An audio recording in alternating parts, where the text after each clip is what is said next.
Have you ever had a relationship like maybe a long-term friendship or a really intense dynamic with a coworker where the things left entirely unsaid are somehow, I don't know, significantly louder than the actual words you speak to each other? Oh, yeah, where every single interaction feels incredibly weighted. Exactly. Where even just debating over a spreadsheet or passing someone a pen feels like it has this hidden second heartbeat pulsing right beneath the surface. Well, today, we are unpacking that exact, messy, inevitable collision of rigid professional boundaries and deeply held secret desires. It is such a universally relatable dynamic, even if the stakes in our source material are a bit higher than a standard office job. Right, because today we are diving into a piece of source material called undoubtedly Head Over Heels, and it is just an absolute masterclass in crackling, unspoken workplace tension. To give you, the listener, the lay of the land, our premise revolves around two highly skilled magical professionals, Hermione Granger and Draco Malfoy. Which is, right off the bat, a fascinating psychological case study. Oh, for sure. They work in tandem at the Ministry of Magic. And if you're familiar with their background, you know the gravity of their shared history. They are former childhood enemies from opposite sides of a devastating magical war. He carries this really heavy, isolating stigma of being an ex-Death Eater. Yeah, and she is universally recognized as the brightest witch of her age, a totally celebrated war hero. And yet, years after all that conflict, they find themselves bound together in this highly specialized, incredibly dangerous professional partnership.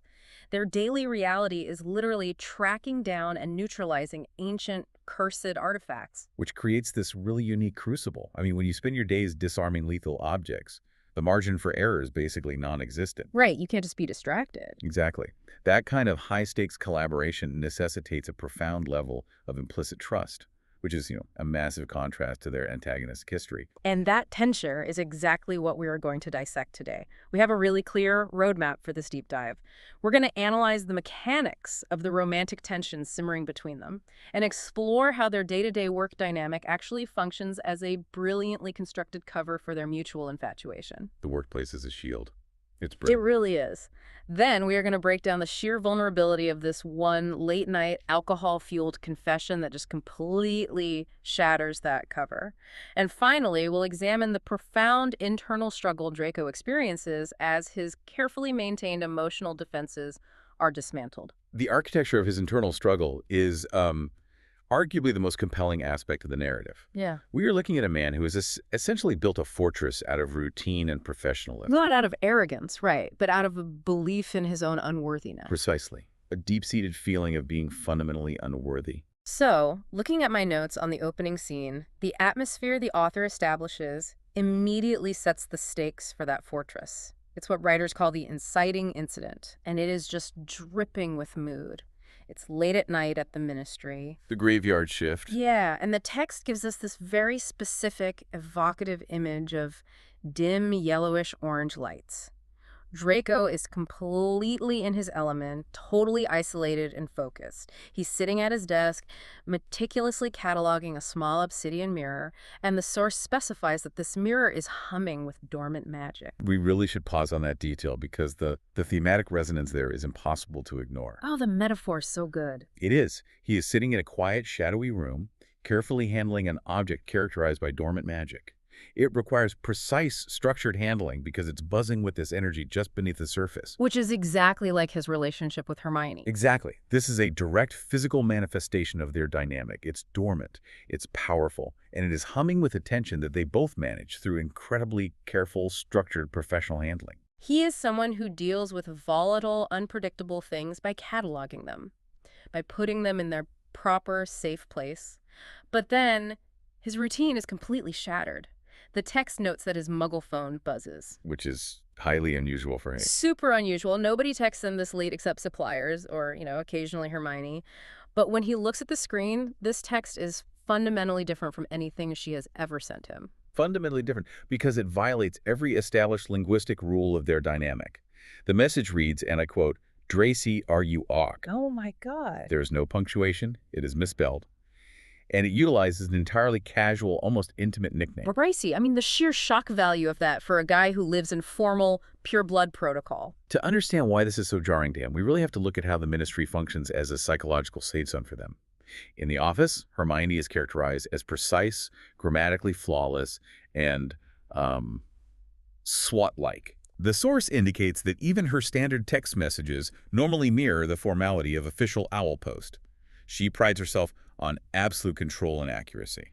I mean, she is literally the person who designs the containment cells for these cursed objects. Absolute rigorous control is her entire brand. Therefore, when Draco receives a deeply uncharacteristic misspelled message with an informal nickname, it serves as an immediate flashing warning light. Like an alarm going off. Exactly. It signals to him, and to us, that the strict parameters of their professional containment field have been breached. The controlled environment is no longer secure. That makes me wonder about the nature of their working relationship leading up to this exact minute, because my read on it is that their partnership is basically a pressure cooker. Right? Oh, absolutely. They have been working side by side for 2 years. 2 years of intensely close proximity, arguing over ancient runes, managing lethal magic. They've kept a tight lid on this simmering dynamic. But eventually, the steam has to escape. Thermodynamic law dictates it. Yeah. And sometimes it doesn't escape in a grand cinematic confrontation in the rain. Sometimes it leaks out in the form of a highly chaotic 11:47 p.m. text message. The pressure cooker analogy is highly relevant here, especially when we consider the psychology of professional proximity. You have two highly intelligent, passionate individuals interacting constantly in a high-stakes environment. But wait, I have to ask, does an environment like that actually feed the attraction rather than hinder it? Oh, it absolutely feeds it. Because conventional wisdom often frames the office as the place where romance goes to die, right? Stifled by HR rules and sterile lighting. But for Draco and Hermione, it feels like the work is the very fuel keeping the fire burning. If we look at the broader mechanics of workplace psychology, it operates through the mechanism of competence-based attraction. When you witness someone excelling at a highly complex task, especially one that directly complements your own skills, it breeds a deep respect that easily mutates into romantic desire. Like two halves of a whole. Exactly. Draco locates and analyzes the dangerous artifacts. Hermione neutralizes and contains them. Their professional synergy becomes a proxy for emotional intimacy. They're intellectually naked with each other every day. That is a brilliant way to phrase it. Intellectually naked. But in this exact moment, staring at his glowing phone screen, Draco is not feeling intellectually stimulated. He is just profoundly confused. Right. The text explicitly states he stares at the message, unsure how to process it. He actively tries to rationalize it away. His internal monologue reveals he suspects perhaps it was one of her closer friends trying to prank him. We really must analyze the psychology behind that specific assumption. Why does a highly analytical man immediately jump to the conclusion of a malicious prank? Because it's a defense mechanism, right? A protective form of denial. It is deeply rooted in trauma and self-perception. We have to weigh the psychological burden of his confusion here. To genuinely accept that Hermione Granger, his brilliant colleague, is reaching out to him intentionally in a moment of vulnerable intoxication. It requires him to acknowledge a reality he feels entirely unworthy of inhabiting. Exactly. The possibility of hope is often far more frightening to a trauma survivor than the certainty of isolation. If it's a prank, the world makes sense. The rules apply. He stays safe in his isolated bubble. But if it's real, he has to face this terrifying possibility of hope. So he approaches the situation with extreme caution. He texts back, "It's 11:47. Why?" And then the source gives us that incredibly relatable modern anxiety sequence. The 3 digital dots appear, disappear, and reappear. The agonizing digital manifestation of someone drunkenly trying to form a coherent thought. It's the worst feeling. And finally, she replies with 3 words. "Can you get me?" He asks for her location, and we experience another agonizing wait. Minutes of digital silence. Until she finally manages to convey that she is at a bar located near an antique bookstore. And the identifying detail she provides is that it's the place with the lanterns that squeal like hogs, which is such a vivid, bizarrely specific detail. It is. But what's crucial here is that Draco knows exactly which bar she means. The text notes he knows it because she had invited him there once before with her friends Pansy and Luna. That tiny detail is so important. Right. It tells us he is already, perhaps reluctantly, integrated into the fringes of her personal life. He isn't just a coworker. So he asks the logical, magical question, why can't you apparate? To which she replies, after another 30 seconds of laborious typing, that she might splink herself. Misspelled, of course. Naturally. Which she claims would be very kind of embarrassing. And she follows this immediately with the blunt admission. Also, I'm drunk, cock. With an absolutely chaotic number of Ks at the end, it is utterly charming and completely messy. And this exchange serves as the narrative transition point. He tells her not to move, he cleans up his workbench, grabs his coat, and leaves the ministry. The physical transition mirrors the emotional one here. Yeah, that single misspelled text forces Draco out of his incredibly controlled environment, away from the dormant magic and the safety of the office, and thrusts him out into the unpredictable, messy reality of a damp London night. And that physical relocation brings us directly to the sidewalk, where the established power dynamics of their relationship undergo a fundamental shift. I have a note here about the visual contrast when he finally finds her, because the author paints the scene perfectly. Draco arrives at the bar, and Hermione is sitting on a slightly damp curb. Her hair is messier than usual, curls escaping everywhere, and she is squinting aggressively at a street sign as if it had personally offended her. Let's examine why this visual contrast is so narratively potent. Yeah. Neurologically, Draco has categorized Hermione within a very specific schema. She's the architect of containment, the ultimate authority on control. Right. But here, on this damp curb, she is entirely uncontained. Her posture is slumped, her spatial awareness is compromised. She is the embodiment of the chaos she usually regulates. And Draco's reaction to this chaos is incredibly telling. He approaches her slowly, he speaks gently. The text explicitly says he says her name quietly, not wanting to spook her. It's a profoundly tender approach. It really is. He's treating her with the same immense caution he might utilize when handling one of his volatile, cursed artifacts, but layered with a deep, unmistakable personal care. When she finally registers his presence, she looks up and says brightly, "Oh, good. It's you." And he replies with a bit of his usual dry wit, saying, "You say that like you summoned me." And her response is this incredibly slurred, unvarnished truth. You basically are summonable. You live at the ministry. We need to dissect the charged atmosphere of the unspoken messages embedded in this specific exchange. What is truly fascinating here is the sudden, stark shift in their interpersonal power dynamic. Because at work, they're total equals. Right, a partnership of high-level intellects. But sitting on this curb, Hermione is physically compromised, vulnerable, and quite literally off balance. She attempts to stand up and fails slightly. And Draco, naturally, almost instinctually, steps into a protective, steadying physical role. Precisely. However, the crucial nuance is that her physical vulnerability does not render Hermione powerless in the dynamic. In fact, her intoxication strips away her heavily fortified social filters. It totally disarms him. Yes, it allows her to hit him with these blunt, unfiltered observations. As he reaches out a hand to help her gain her footing, she pauses, stares at his hand, and says, "You have nice hands." Oh, this is the moment the tectonic plates really shift. The source text states that Draco froze.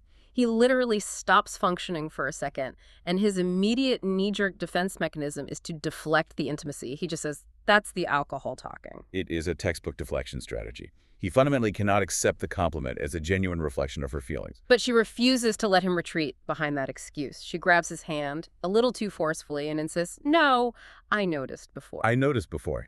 That is the pivotal phrase of the sequence. It reveals a massive hidden truth. That the feeling is mutual. Exactly. While he has been secretly harboring feelings and meticulously observing her for 2 years, she has been doing the exact same thing to him. She's been quietly cataloging his physical attributes during their sterile professional interactions. Let me challenge you on the mechanics of this, though. Because Draco blames the alcohol, and, it's a common trope. How is the alcohol actually functioning in this narrative? Is it manufacturing these feelings out of thin air because she's lonely and he showed up, or is it just dismantling the containment curses she usually keeps wrapped around her own heart? The science of intoxication firmly supports the latter. Alcohol functions primarily as an inhibitor of the prefrontal cortex, the region of the brain responsible for complex planning, moderating social behavior, and executing decision-making. So it's not a magic potion creating fake love. No, it does not magically invent new emotions or synthesize attraction. It simply lowers the neurological threshold required to express the emotions that are already deeply entrenched. Hermione's SWAT-like professionalism is her cognitive armor. And the alcohol just dissolved the armor. Temporarily, yes, exposing the highly observant, deeply infatuated woman operating beneath it. It's a hyper-magnified version of an experience we all find universally arresting. Think about a time when someone pointed out a tiny, hyper-specific detail about you, like the way you hold a pen or the specific face you make when you are trying to remember a word. It's incredibly disarming. When you realize that someone you deeply admire, someone you respect intellectually, has been secretly, quietly observing you, it is almost overwhelming. It means you are truly perceived. Being truly perceived is a profound psychological need. And for a character like Draco, who likely feels very unseen, or rather seen only as a character of his past mistakes, to be perceived for a simple, positive physical trait is incredibly destabilizing. It contradicts his entire internal schema of who he is. Exactly. And because he is destabilized, he tries to reassert control over the situation. He pulls her up to her feet, she sways dangerously, her heels close to snapping, and he automatically moves closer to physically study her. He tries to inject some levity, teasing her, "You're terrible at this." And she gets instantly indignant. In that classic Hermione way, she retorts, "My tolerance is theoretical." I love that line. Even heavily intoxicated, her core personality remains intact. She leans on academic vocabulary to defend herself. It's brilliant writing. So they begin to walk, and the source notes that Hermione leans against his side a little more than necessary. And Draco, desperate to maintain the boundary, pretends not to notice. This physical proximity initiates a really fascinating section of their journey home, which is essentially an extended masterclass in professional flirting. This section beautifully illustrates the psychological concept of work as a substitute for intimacy.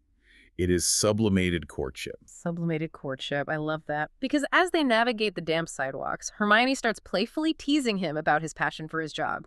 She says, "You get excited when you find new artifacts. You try to act cool about it, but you're terrible at hiding it." And Draco, clinging desperately to his pureblood composure, scoffs and replies, "I am perfectly composed." To which Hermione delivers a highly specific, empirically undeniable piece of evidence. She reminds him of an incident where he smiled for 20 minutes straight upon discovering a cursed music box, a 16th century Bulgarian death relic. She even remembers the absurd detail of what he named the lethal object. Right. He insists he merely catalogued it, but she fires back, "You named it, Pamela." And his only defense is to mutter, "Pamela has personality."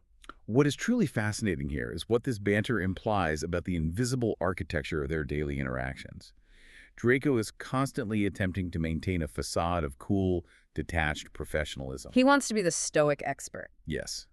But Hermione's ability to recall this incredibly specific, mundane event, the exact duration of his smile, the ridiculous anthropomorphic name he gave a lethal object, proves that she sees right through his cultivated facade. She is paying intense, affectionate attention to him, specifically in the moments when he assumes she is entirely focused on the work.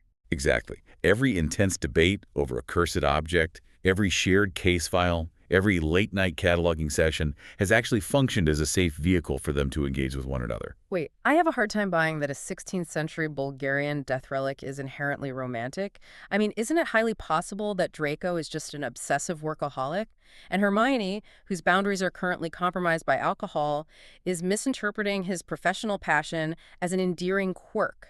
Is arguing over ancient runes really their version of flirting, or are they just massive nerds? Well, in the context of their highly specialized elite world, it is absolutely their version of flirting. We have to return to the concept of shared intellectual framework. Okay, lay it on me. For two individuals of their extraordinary caliber, standard interpersonal small talk would be agonizingly tedious. Their shared intellectual passion acts as a robust, incredibly strong foundation for romantic tension. It allows them to demonstrate competence, challenge one another, and engage in a playful intellectual dance without ever having to risk direct emotional vulnerability. So naming the relic Pamela is an inside joke. A shared language that only the two of them speak. So every time they are bickering about the runic translation on a cursed music box, they are essentially transmitting a secondary coded message that says, "I find your mind incredibly attractive." Essentially, yes. They are constantly communicating their admiration through the safe, structured medium of their shared expertise. The work is the conduit for the affection. That reframes their entire dynamic. You realize they have built this massive, intricate, secret language out of their incredibly weird, dangerous job. But while they're engaging in this lighthearted banter on the surface, beneath it, Draco is experiencing a profound internal crisis. A massive crisis. Yeah, and this brings us to a really crucial structural choice in the source material.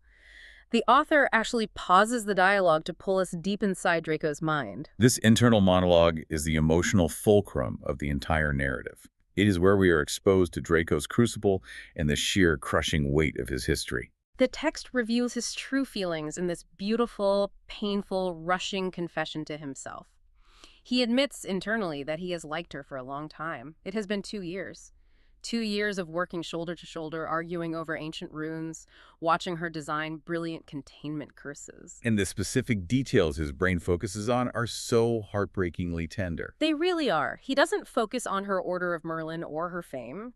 He notices the way she pushes curls behind her ear when she concentrates. He notices when she absent-mindedly loses a pencil or her wand in her massive hair and forgets where she put it. These are the hyper-specific observations of a man who is deeply, hopelessly in love.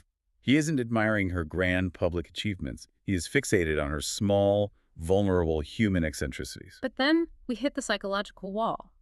The narrative tells us exactly why he has absolutely refused to act on these feelings, why he hasn't said a word for 2 long years. I'm going to quote the source directly here because the phrasing is just so stark and powerful. Because she was Hermione Granger, and he was Draco Malfoy, a Slytherin, an ex-Death Eater. We must take a profound look at Draco's psychological barrier here. This isn't just a standard relatable fear of romantic rejection. This is not the common anxiety of, what if she just wants to be friends? No, it's much deeper than that. It is a deep-seated, systemic feeling of historical unworthiness. It is a profound identity crisis. He is defining himself entirely by his worst mistakes. Yes. He believes his past fundamentally, permanently taints him. In his cognitive schema, he sees Hermione as pure, brilliant, and heroic a savior. Conversely, he sees himself as permanently stained by his history, his family's legacy, and his past allegiances. He carries the immense psychological weight of having been an active participant on the wrong side of a massive destructive conflict. The phrase, an ex-Death Eater, carries so much darkness. It is a title synonymous with bigotry, violence, and terror. And because he wears that title, he has convinced himself that he is structurally incompatible with her inherent goodness. It's self-sabotage. It aligns with self-verification theory in psychology, which posits that people want to be known and understood by others according to their own self-views. Draco views himself as a monster.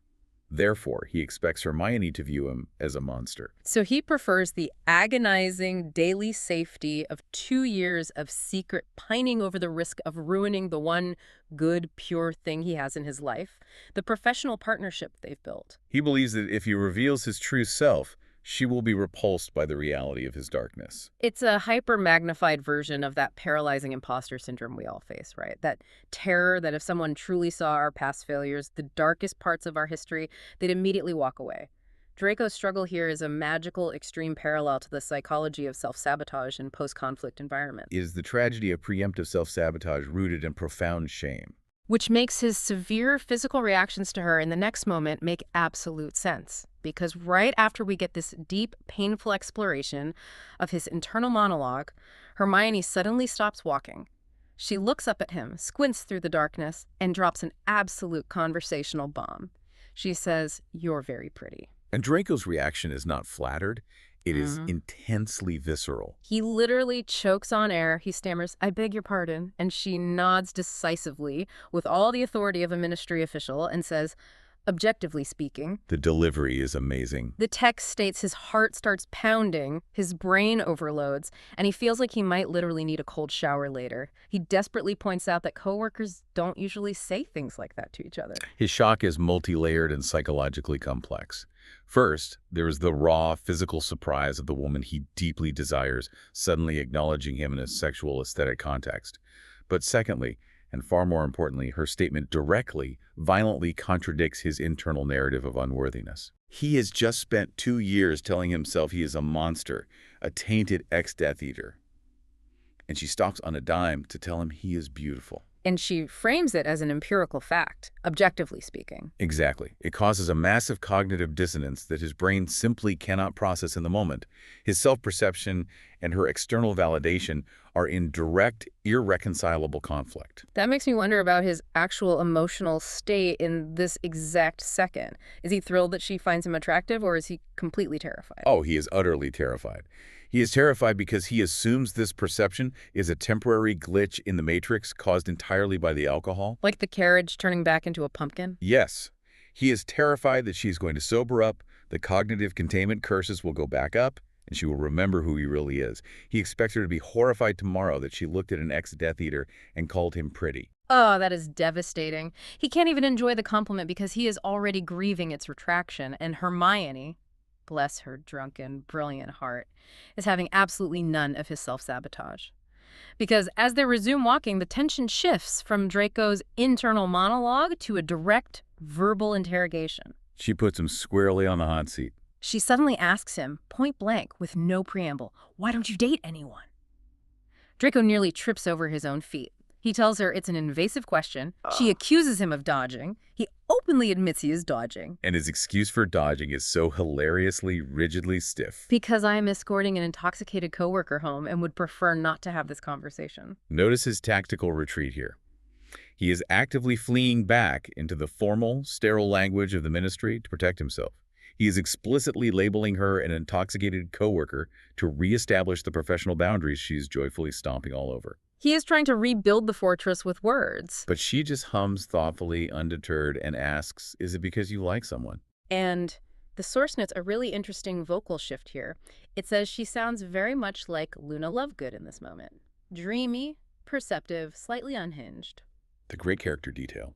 Draco stops walking entirely. He tries to shut the conversation down completely. He calls her Minnie. He says, "You are drunk, and therefore I will pretend you didn't just ask that." He is actively trying to strike the conversation from the official record. He is trying to protect the status quo because the status quo, while painful, is survivable. But she ignores his objection and drops the ultimate truth bomb. She says, and her voice is a little clearer now, less sing-songy, "I think I like someone." The stakes just skyrocketed. The text says Draco's heart slams into his ribs. He forces his voice to remain carefully neutral and just says, "Do you?"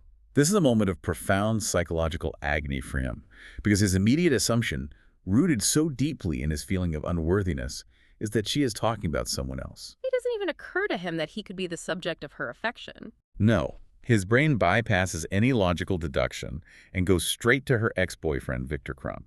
Yeah, he internally notes that Crumb has been sending Hermione letters at work lately.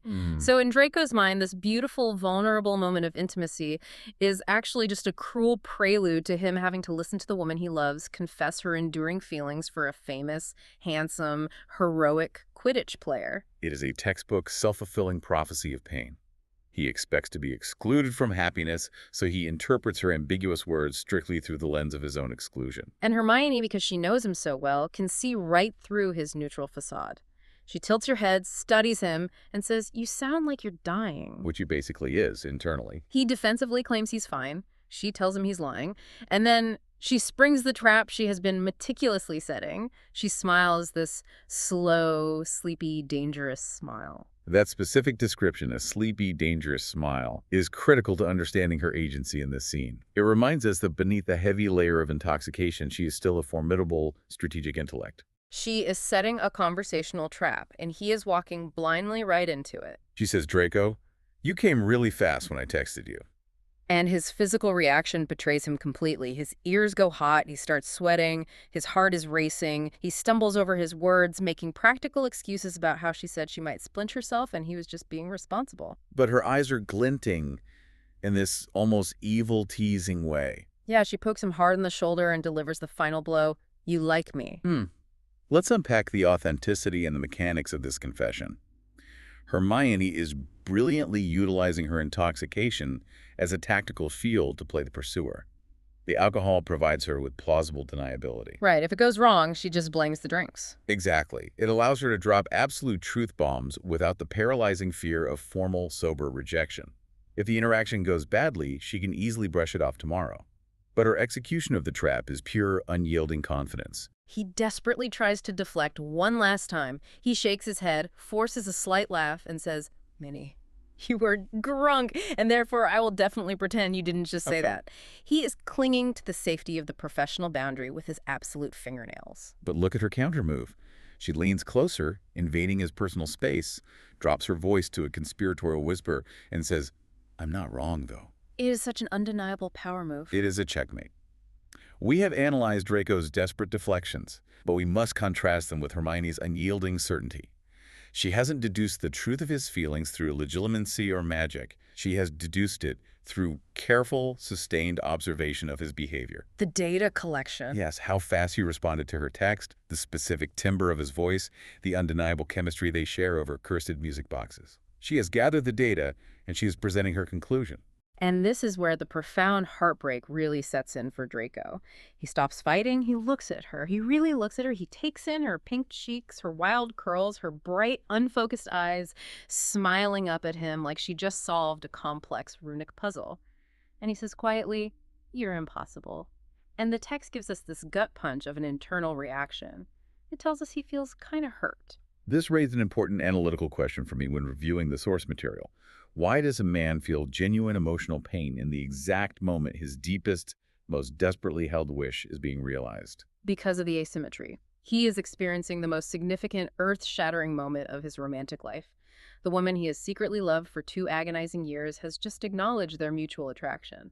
But she is experiencing it in a fuzzy, alcohol-soaked haze. He knows that tomorrow morning, her memory of this profound moment will be vague and fragmented. It won't be a cherished memory, it will be a hangover cringe. He is acutely aware of the cognitive asymmetry of the experience.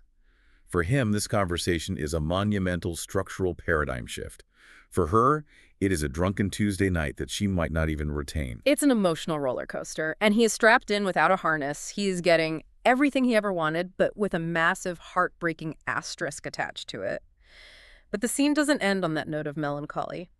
Hermione beams at him, completely oblivious to his internal agony, and loudly declares herself brilliant. She literally slurs, brightest witch of the age, complete with a hiccup. It is a masterfully timed moment of comedic relief that immediately plunges the narrative back into profound vulnerability. Yes, because Draco, with his heart still aching, just looks at her and says softly, yes, you are. He validates her entirely. He gives her that genuine reverence, stripping away all the banter. And she is so surprised by his soft, completely unjoking tone that she just leans her heavy head on his shoulder, sighs happily, and mumbles into his coat, Good, because I like you too. The absolute simplicity of that statement, following 2 years of complex, layered, agonizing tension, it's just breathtaking. It strips away all the posturing. and Draco's brain completely short-circuits. The text says he literally trips over his own feet. He stumbles, manages to catch her, and breathes, "You what?" But it's too late. The brightest witch of her age has delivered the ultimate, world-altering thesis statement and then immediately powered down. She is drifting towards sleep. She has initiated an emotional paradigm shift and promptly fallen asleep before the shockwave even hits. Brilliant, he mutters to himself. And the text notes a really lovely detail here. Despite the frustration, he is actually glad she trusts him this much, to fall asleep against him on a dark street. Which brings us to the final, highly chaotic sequence of our deep dive: the coat, the cat, and the phone and the fire. The physical journey home and its immediate digital aftermath. This section is vital because it demonstrates the deepening affection and establishes the true point of no return for their dynamic. So she is asleep on her feet. He adjusts his arm firmly around her and walks her the rest of the way to her flat. And when they finally arrive, she is so out of it that he actually has to carry her up to her door. But the author includes a very specific, crucial detail here. Right. Hermione is wearing a very short skirt. And Draco, before picking her up, purposefully takes off his own coat and wraps it carefully around her waist to cover her while he carries her.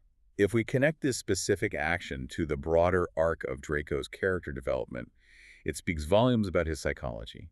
It is a profound, tangible demonstration of his respect for her autonomy and dignity. Exactly. The source text explicitly outlines his internal reasoning. He wanted to make sure not to abuse this or break any trust. It is the ultimate proof that his feelings are rooted in deep, protective care and reverence, not merely physical attraction or a superficial desire for conquest. He has the woman he desires, intoxicated and unconscious in his arms, and his absolute priority is protecting her dignity from the world and from himself. He is acting as her guardian, not an opportunist. Which sharply, definitively contradicts his own internal fear that he is inherently bad due to his past. His actions in the dark, when no one is watching, are entirely honorable. He gets her inside, makes sure she locks her doors behind him, and then he heads back to his own home. And the narrative gives us a brief, illuminating glimpse into his current life outside the Ministry. He is staying with his mother, Narcissa, during some very hard times she has been having, hoping to lessen her burdens. It just adds another rich layer to his character. He is fundamentally a caretaker. Yeah, he takes care of volatile magic, he takes care of his vulnerable colleague, he takes care of his struggling mother. He's a man who naturally bears weight. He absorbs the burdens of others. But the weight he is about to bear tonight is a string of chaotic digital text messages. He gets home, and his Muggle phone beeps. It's Hermione. The text reads, you don't need to get me now. I am home. The sheer absurdity of this text, arriving after he has literally just carried her up her own stairs and watched her lock her front door, is a wonderful bit of levity. Draco actually laughs out loud in his dark room. He texts her back, humoring her. Minnie, I know. I was the one who ended up carrying you home. And then he asks the ultimate responsible caretaker question, did you feed Crookshanks? And we get to experience the escalating chaos of her replies. She texts back that she gave Crookshanks a can of food, but notes that the cat seems quite pissy about it. And she casually adds, in bed now, I miss you. I miss you. And the narrator dryly informs the reader of the reality of the situation. She did, in fact, give Crookshanks a can of food, without opening it. The cat is staring at a sealed tin. The poor cat. The humor of the unopened cat food is perfectly placed narratively. It lulls the reader, and Draco himself, into a false sense of security. It feels like the winding down of a funny, slightly emotional, but ultimately safe and contained night. Draco texts back the ultimate professional dad text. He says, go to bed, Minnie. We have work tomorrow. He is actively trying to reestablish the containment field. Yes, he is. He is trying to remind her and himself of the strict boundaries of their reality. The subtext is basically, we are coworkers. The sun will come up, we will go to the Ministry, and we will pretend none of this vulnerable emotional spillage happened. But Hermione refuses to be contained. She refuses to return to the status quo. She sends the final text of the night. It's just 4 words. I want you. And with those 4 words, the containment field shatters completely and irreparably. Draco's reaction is pure, unfiltered panic. The text says his mind is racing a mile a minute. His internal monologue is literally just fuck, fuck, fuck. Total systems failure. He physically drops his phone in shock. He scrambles after it, his brain questioning everything. Did he read that right? Is that even what she meant? And in his frantic scrambling, the phone slips and lands directly into the burning fireplace. He is physically severed from the conversation. He cannot ask for clarification. He cannot respond. He is forced to sit in the agonizing, silent ambiguity of her statement. I have to laugh at the sheer melodrama of dropping the phone in the literal fire. It's almost like his subconscious is trying to physically destroy the technological evidence that his entire universe has just shifted. It's such a dramatic, pure-blood reaction to modern Muggle technology. It really is. But I want to ask you, how do we interpret the ambiguity of that final text? Was it purely romantic? Was it a raw, uninhibited physical urge? Or was it just a sleep-deprived, drunken typo that meant something entirely different? The psychological brilliance of the ending is that Draco doesn't know, and we, as the readers analyzing the source, are left to feel his exact paralyzing anxiety. Want you could mean I want you here with me in this room. It could mean I want you romantically as a partner. It could be a highly charged, explicit sexual admission. Or a typo. Or, given her heavily intoxicated, sleep-deprived state, it could simply be half a thought that her brain didn't finish forming before she passed out entirely. And he spends the rest of the night agonizing over those possibilities. He groans, putting his head in his hands, asking himself why he let her say these things, why he has to have these overwhelming feelings for her. He acknowledges she is chaotic, she has faults, but the text tells us definitively, closing out the seam, Draco was undoubtedly head over heels for her. The physical destruction of the phone in the fire is highly symbolic. We really shouldn't overlook that imagery. Oh, yes. Let's talk about the fire. The phone burning in the fire symbolizes that their old dynamic is officially ashes. There is no unreading that text. even if the device itself is destroyed.